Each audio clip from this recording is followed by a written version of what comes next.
Assalamualaikum warahmatullahi wabarakatuh. Perkenalkan, nama saya Muhammad Riko. Saya dari kelas 11 Keperawatan 3 SMK Muhammadiyah Lumajang. Pada kesempatan kali ini, saya akan mempraktekkan tentang pelajaran KD3 atau Keterampilan Dasar Tindakan Keperawatan, materi positioning. Positioning adalah pengaturan posisi pasien dalam posisi yang baik dan mengubah posisi secara teratur dan sistematik. Tujuan dari positioning adalah untuk melindungi cedera dan komplikasi pada pasien dan untuk memberikan kenyamanan dan keamanan pada pasien. Posisi-posisi yang akan saya praktekkan hari ini adalah posisi supin, fowler dan semi-fowler, posisi sim, lateral, dichotomy, dorsal recumbent, sternal grab, dan genuflectoral. Jika ingin tahu lebih jelasnya dari posisi-posisi yang saya sebutkan tadi, yuk simak video berikut ini. Posisi yang pertama adalah posisi supin. Posisi supin adalah posisi terlentang dengan kepala dan bahu sedikit terangkat menggunakan bantal. Posisi ini biasanya diberikan pada pasien pasca operasi. Caranya sebagai berikut. Kita ambil bantal yang ada pada pasien. Permisi ya, Dek.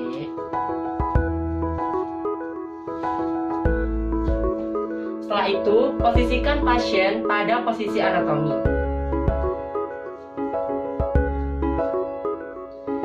Bisa seperti ini, juga bisa seperti ini. Posisi tubuh harus sejajar. Jika menggunakan bantal, di sini harus dikasih bantal, pada bagian pantat harus dikasih bantal, dan pada bagian kaki juga harus dikasih bantal.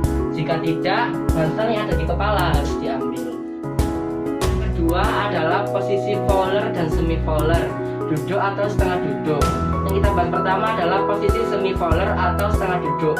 Adalah posisi berbaring dengan mengangkat kepala dan badan 30-45 derajat.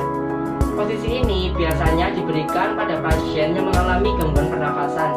Caranya sebagai berikut. Yang pertama, kita dudukkan pasien terlebih dahulu. Jika pasien sadar, kita harus berkoordinasi dengan pasien. Silakan duduk. Setelah itu, ambil bantal, letakkan di belakang pasien. Suruh pasien untuk mundur sedikit. Sekarang tidurkan pasien. Ini adalah posisi semi-fowler. Yang kedua adalah posisi fowler atau duduk. Posisi ini berbeda dengan posisi semi-fowler. Jika semi-fowler itu adalah setengah duduk, jika posisi fowler ini adalah posisi duduk. Posisi ini berbaring dengan mengangkat kepala dan badan 80-90 derajat. Posisi ini diberikan pada pasien yang mengalami gangguan pernafasan. Caranya hampir sama. Kita ajak pasien untuk berkoordinasi duduk. Bisa duduk dulu. Kita berikan bantalan satu lagi.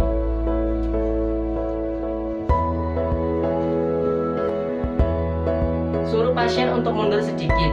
Bisa mundur. Kita tidurkan pasien. Ini posisi fowler.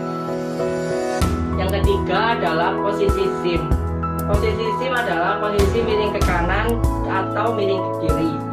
Biasanya posisi ini diberikan untuk memberikan kenyamanan pada pasien dan memberikan obat melalui anus atau siposituria. Sekarang saya akan mempraktekkan sim ke kanan. Jika saya mempraktekkan sim ke kanan, maka pasien harus digeser ke kiri terlebih dahulu agar pasien tidak jatuh. Yang pertama, kita geser pasien ke kiri terlebih dahulu.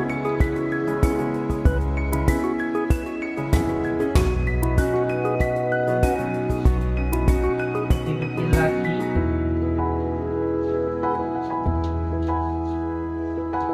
Setelah berada di sebelah kiri, kita atur posisi pasien. Tangan kanan berada di bawah pantat pasien. Yang tangan kiri disilangkan ke dada. Setelah itu yang kaki kiri disilangkan seperti ini. Jangan lupa dikasih bantalan agar pasien tidak jatuh. Setelah itu miringkan pasien dengan berkoordinasi dengan pasien.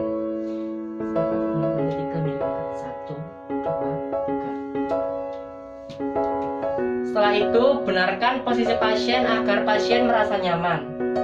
Dari kepala, tangan, dan kaki.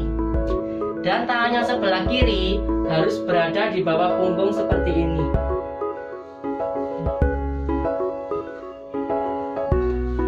Nah, seperti ini. Jangan lupa dikasih bantalan agar pasien tidak jatuh. Dan di sini juga dikasih bantalan. Nah, seperti ini. Ini adalah posisi SIM ke kanan. Yang keempat adalah posisi lateral. Posisi lateral ini tidak sama dengan posisi SIM tadi. Jika posisi SIM tadi adalah posisi miring, tapi hampir tengkurap. Jika posisi lateral ini hanya miring saja. Jadi, posisi lateral ini adalah posisi bersandar ke samping dengan sebagian berat tubuh ada pada pinggul dan bahu. Posisi ini biasanya diberikan pada pasien yang mengalami kelemahan dan pasien pasca operasi. Caranya hampir sama.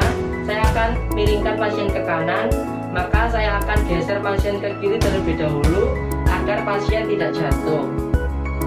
Kita geser pasien ke kiri.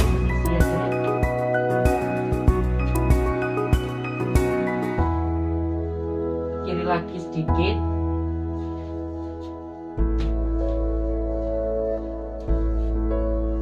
Setelah itu, posisikan pasien. Kalau tadi SIM itu ada di bawah pantat, kalau lateral sekarang ada di atas kepala. Yang kiri tetap berada disilangkan di bahu.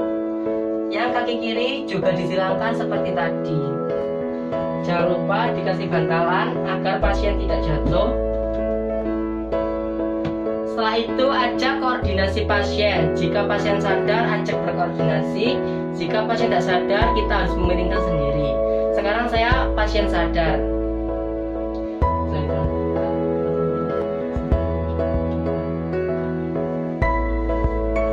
Setelah itu, atur posisi pasien.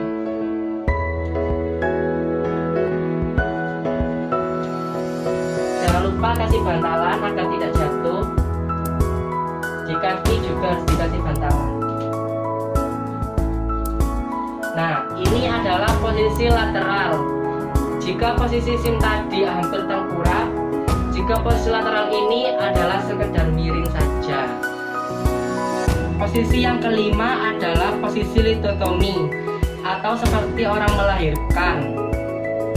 Jadi posisi litotomi adalah posisi berbaring terlentang dengan mengangkat kedua kaki. Posisi ini diberikan pada pasien ibu hamil dan untuk memasang alat kontrasepsi. Caranya seperti ini. Permisi ya Bu, boleh diangkat kakinya. Kita angkat kakinya. Biasanya ini ada alat untuk menyangga. Seperti ini dan seperti ini. Ini adalah posisi litotomi. Yang keenam adalah posisi dorsal recumbens. Posisi dorsal recumbens ini tidak sama dengan posisi litotomi tadi. Jadi posisi dorsal recumbens ini adalah posisi berbaring terlentang dengan kedua lutut fleksi, ditarik atau direnggangkan di atas tempat tidur. Posisi ini biasanya diberikan pada pasien untuk memeriksa vagina serta pada proses persalinan. Caranya seperti ini, hampir sama. Cuma ini cuma ditekuk saja, ditempelkan pada tempat tidur.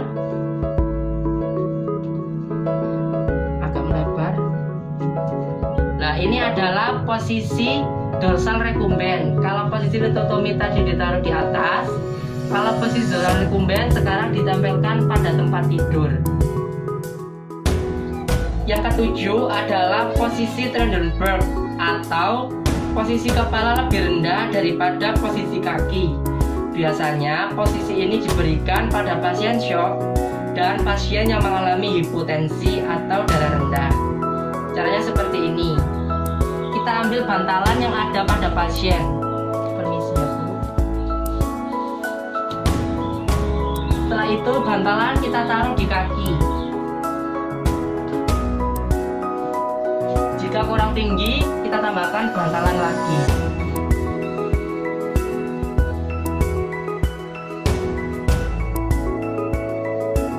Ini adalah posisi Trendelenburg kepala lebih rendah daripada kaki.